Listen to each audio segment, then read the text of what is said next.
Hello again guys, in this video I will show you how to delete Facebook history video.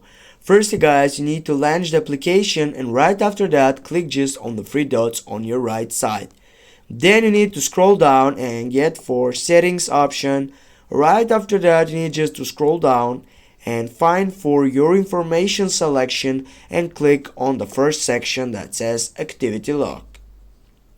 Then as you can see on my blue side I have a lot of options right there and I need just to get on the right side or by scrolling on it.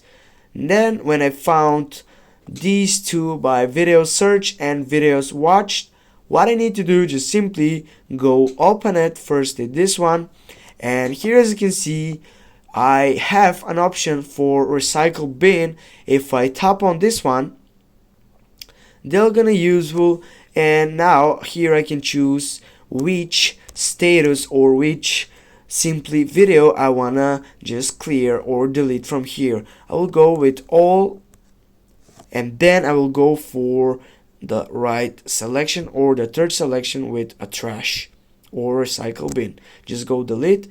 Now here you need to confirm your password and with that everything's done. Also guys, when you go back again on the videos watched, you have also here option on the left side by clicking clear video watch history. Click on that, go just clear, and now guys we have started clearing your video watch history. If your video watch history is long, it may take some time. Now guys, with this you know how to make it. Thanks for watching. Don't forget to hit that like and share the video. Have a nice day.